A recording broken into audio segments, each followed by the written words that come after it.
Welcome to Slaughterhouse Stories. I hope you enjoy the story I have for you tonight. The 3 a.m. myth. Some people consider 3 a.m.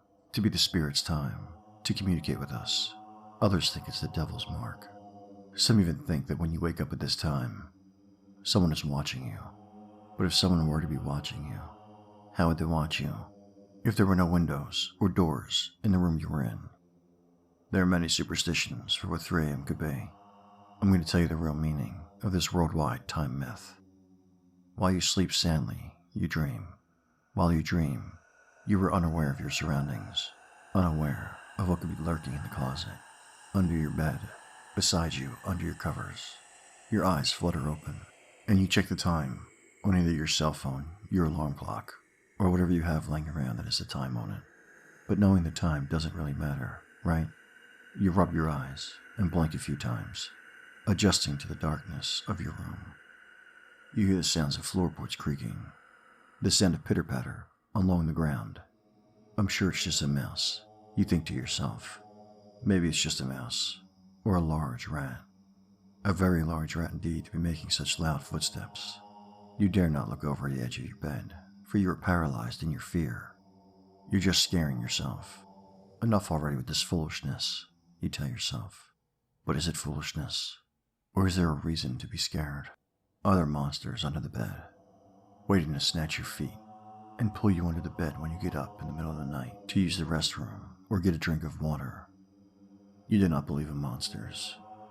Those were stories that your mother and father told you years ago as a child.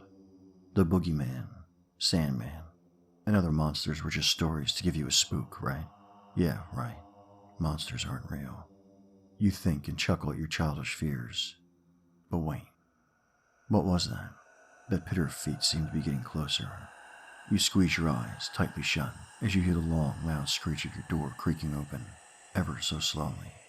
Was that a giggle you just heard? No, of course not. Mice don't giggle. Neither do rats. You're being delusional.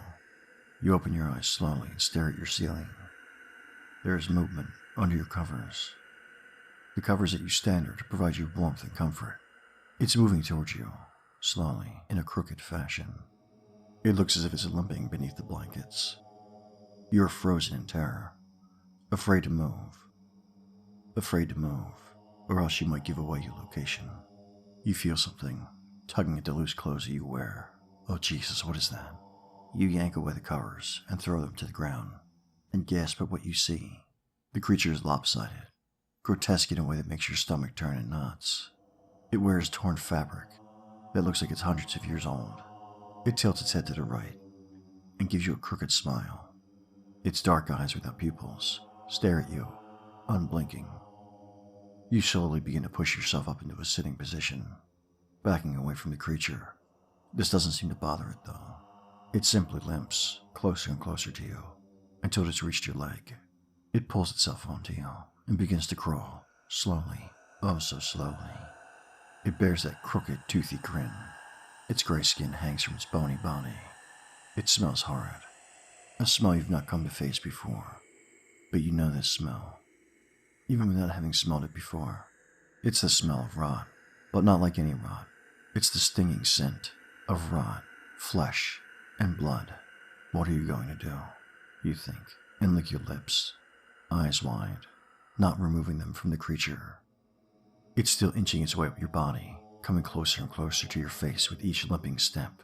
You take in a deep breath through your nose, and then release a scream so loud you think you've popped your own eardrums. The creature suddenly jerks its head towards the door and lets out a murderous cry. It quickly limps to the edge of the bed and jumps, landing on the floor with a thump. It rushes out the door and disappears into the dark of the hallway. You see, 3 o'clock in the morning is when the dark things come out to play. When the dark things decide it's your lucky day. When the dark things show themselves. But don't let this deceive you. The first time you see them is almost certainly the last. You're lucky if you can get away safely. I cannot tell you how to deal with the dark things, for they are everywhere. In every home, every hole, nook and cranny your house has. How many you have in your home is not a question easily answered. All I can tell you is that there are many. They study you, and they plan your demise. No wonder they reek of death. Thank you for listening. If you enjoyed tonight's story, please like, share, and subscribe. And until next time, Stay spooky.